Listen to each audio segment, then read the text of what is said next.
Friends, अभी मैं आपसे 71वीं बीपीएससी के मेंस एग्जामिनेशन जो होने वाला है मार्च में, उसके जो उसका पार्ट होता है, जो उसके स्टैटिक्स का जो पोर्शन होता है, सांख्यिकी से जो क्वेश्चन पूछे जाते हैं, जो कि बहुत ही इंपॉर्टेंट रोल प्ले करता है। अभी मैं आपको, हालांकि मैंने प्रीवियस एक वीडियो अपलोड किया है, लेकिन अभी मैं आपको कुछ इसकी टेक्निक्स बता देती हूँ। क्योंकि देखिए, 3 घंटे के टाइम में आपको 36 पेजेस लिखने होते हैं, और उस समय अगर आप उस पर बहुत अच्छी आपकी तैयारी नहीं है तो उन क्वेश्चन को करना लगभग इम्पॉसिबल है।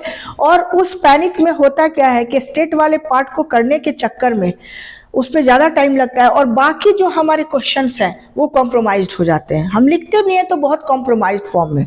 तो इसलिए थोड़ी समझने की कोशिश कर लेते हैं। ये और भी मैं वीडियो अपलोड कर रही हूँ लगातार, बीपीएससी पे मैं अभी वीडियोस अपलोड कर रही हूँ और लगातार करती रहूंगी जब तक एग्जामिनेशन मेंस का है। मेरी कोशिश रहेगी 4 से 5 वीडियो कम से कम आपके हफ्ते में मिल जाए, या 10 भी मिल सकते हैं। तो देखते हैं कि सबसे पहले सीसेट का जो क्वेश्चन होता है, तो सीसेट क्या मांगता है आपसे। आपने बचपन से सुना होगा कि मैथ्स जो होता है, मैथ्स एक प्रैक्टिस का काम है और कुछ भी नहीं है। आपकी एक बेसिक समझ बन गई, आपने स्टेट को समझ लिया कि ऐसे ऐसे ऐसे ऐसे क्वेश्चन उसको बनाना है।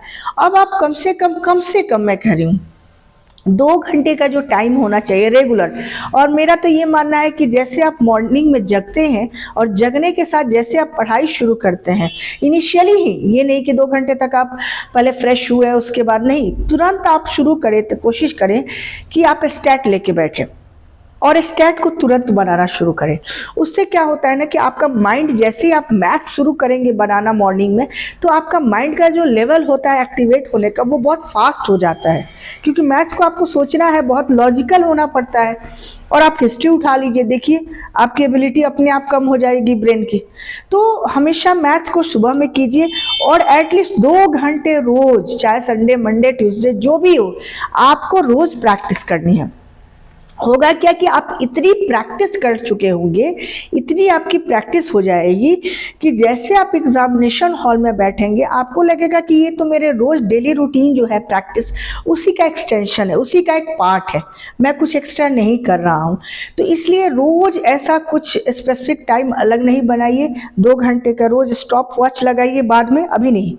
मार्च जब शुरू होगा तो आप स्टॉप वॉच लगाएंगे और इतने टाइम में इतना क्वेश्चन कर लेना है। बहुत सारी मैं स्ट्रेटेजी आपको बताऊंगी, क्योंकि मैंने काफ़ी मेंस दिया है, वहाँ बहुत अच्छे नंबर भी आए, तो मैं आपको बहुत सारी चीज़ें वहाँ की बताऊंगी बीपीएससी के। तो सिर्फ स्टेट में एक ही बात आपको ध्यान रखना है, करेक्ट आंसर तक पहुंचना is not important, not is an important.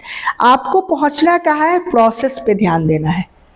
अगर आंसर मिल जाए तो अच्छी बात है, वो तो फुल मार्क्स आपको मिलते हैं। अगर नहीं भी आता, अगर आप प्रोसेस को प्रॉपर तरीके से आंसर के तक पहुंचा भी देते हैं तो लगभग आपके मार्क्स मिल जाएंगे। ठीक है, तो हमेशा प्रोसेस पे ध्यान दीजिए। मोटी कॉपी लाइए, नोटबुक लाइए, उस पर एकदम बना डालिए, जितना हो सकता है बना डालिए। उसके लिए अलग से बहुत सजा सजा के करने की ज़रूरत नहीं है। हाँ, एग्जामिनेशन हॉल में अलग बात है कि आपको वहाँ बहुत अच्छे से एक स्पेसिफिक तरीके से सारी चीज़ों को करना होगा। और दूसरी बात है कि कुछ ऐसे सेक्शन होंगे क्वेश्चन का चॉइस, जो क्वेश्चन वहाँ आप सेलेक्ट करते हैं ना, वो भी बहुत बड़ा रोल होता है आपके सिलेक्शन में। हमेशा क्वेश्चन को क्या करना है कि वैसे क्वेश्चन को सिलेक्ट करना है, अगर 2-3 भाग में वो बटा हुआ क्वेश्चन है ए बी सी, क्योंकि एक बार मैंने ये गलती की थी, लॉन्ग क्वेश्चन मैंने लिया, शॉर्ट वाले को छोड़ दिया। तो उसमें क्या करते हैं कि अगर मान सपोज कि 40 नंबर का क्वेश्चन है एक, मैं ऐसे एग्जांपल दे रही हूँ, तो 40 में इंसान कितना कर सकता है। मैथ्स भी आपने बनाया तो बहुत देगा आपको, तो 32-33 एक एवरेज मार्किंग करके छोड़ देगा। लेकिन वही क्वेश्चन अगर 4 भाग में बटा हुआ है 10-10 मार्क्स का, और आपने सही बनाया है, तो वो चाह के भी 9 से नीचे नहीं कर सकता। तो आपको कितने नंबर मिले, कहाँ आपको 30-31 मिल रहा था, वहाँ आपको 36 मिल रहा है। तो ये हमेशा, ये सब बहुत सारी चीज़ें होती हैं जो हमारी स्ट्रेटेजी का पार्ट होते हैं। तो वहाँ पे आपको ध्यान रखना है कि चीज़ों को बहुत तरीके से आपको प्लान करके जाना है कि ये अगर नहीं आया उसके अकॉर्डिंग क्वेश्चन जो आपने प्लानिंग की हुई है, तो आप दूसरा कुछ ऑप्ट कर सकते हैं। अदरवाइज आप पहले से जो क्वेश्चन तोड़े हुए हैं पार्ट्स में, उन पे ज़्यादा आप फोकस करें।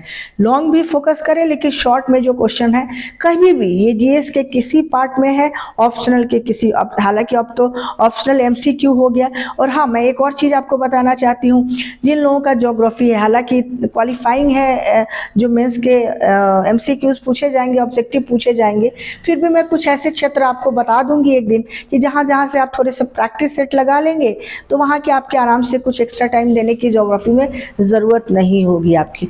जिनका इन्वायरमेंट साइंस भी है उनका भी मैं बता सकती हूँ, ठीक है। तो ऐसी चीज़ें मैं आपको बता सकती हूँ। तो ध्यान रखेंगे, अगर आपको इसकी बात हो, स्टैट की बात हो, या फिर नॉर्मल किसी और भी पार्ट की बात हो, और भी जीएस के पेपर्स की बात हो, हमेशा वैसे क्वेश्चन को ऑप्ट करेंगे, सिलेक्ट करेंगे जिसमें ए बी सी में आंसर हो। हाँ, ये इसमें प्रॉब्लम है कि सारे आंसर्स आपको पहले देख लीजिए कि पता होना चाहिए। ऐसा ना हो कि ए डी आता है और सी बी गायब है, तो ऐसे पे रिस्क मत लीजिएगा, नहीं तो आधे नंबर तो आपके वैसे ही निकल जाएंगे। तो जैसे कोशिश करेंगे, इसलिए मैं कहती हूँ कि छोटे छोटे आंसर राइटिंग भी बहुत सारी चीज़ों को लिखना शुरू कीजिए। और लिखते समय ये ध्यान रखना है कि बहुत सारे बुक्स मटेरियल आपके पास नहीं होने चाहिए। एक कोई स्टैंडर्ड आप बुक रखें मेंस के लिए, एक सिर्फ इंफॉर्मेशन के लिए, वो भी आजकल गूगल काफ़ी है। थोड़े इंफॉर्मेशन, आपने ग्रॉस इंफॉर्मेशन ले लिया, बहुत सारी चीज़ें मैं आपको बताने वाली हूँ, बहुत सारी चीज़ें, बहुत स्ट्रेटेजी बताऊंगी, बहुत टेक्निक बताऊंगी आपको कैसे लिखना है। और बहुत सारे क्या किया कि एक गूगल से, एक जैसे आपको सपोज कि इंडियन इकोनॉमी का ओवरव्यू पूछा जा रहा है, एक नॉर्मल परिदृश्य पूछा जा रहा है, आप क्या करेंगे, सारी चीज़ों को एक जगह डेटा इकट्ठा कर लिया, ग्राफ इकट्ठा कर लिया।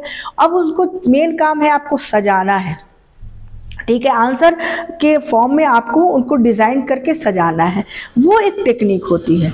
इसलिए आप एक कॉपी क्या करें कि सिर्फ आप कलेक्शन उनकी करते जाएं, डेटास की कलेक्शन करते जाएं, कोई रिपोर्ट्स है उनकी कलेक्शन करते जाएं, और उन चीज़ों को बार बार रिवाइज़ करें, क्योंकि डेटाज ऐसे होते हैं कि जो हमेशा भूलने वाली चीज़ें होती हैं। तो रिवाइज़ करें।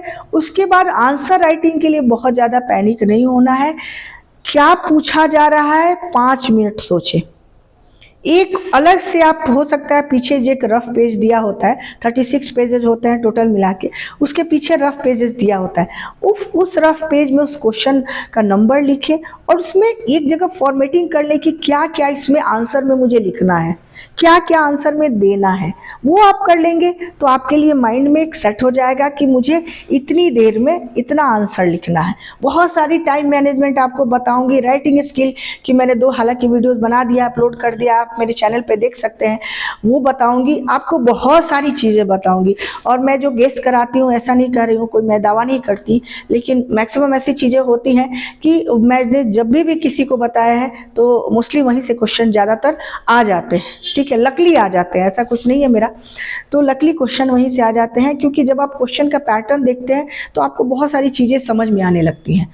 और प्रीवियस ईयर के क्वेश्चन को कभी भी छोड़े ना, उन क्वेश्चन को लिखे, क्योंकि वो क्वेश्चन रिपीट हो ना हो। जैसे कुछ क्वेश्चन हिस्ट्री के तो आपको हमेशा रिपीट होंगे, हर बार रिपीट करने का मतलब कि ऑल्टरनेटिव रिपीट होते हैं। पाल कला पूछा गया, उसके 2 साल के बाद पूछा जाएगा, तो आपको आना चाहिए। उसकी टेक्निक सब बताऊंगी, आप मेरे वीडियोस पर बने रहिए, सब्सक्राइब कीजिए। और सबसे बड़ी बात कि जितनी ज़्यादा मात्रा में आप कमेंट्स करेंगे, चीज़ें पूछेंगे, मेरे लिए आसान होगा, ठीक है। तब तक के लिए थैंक यू।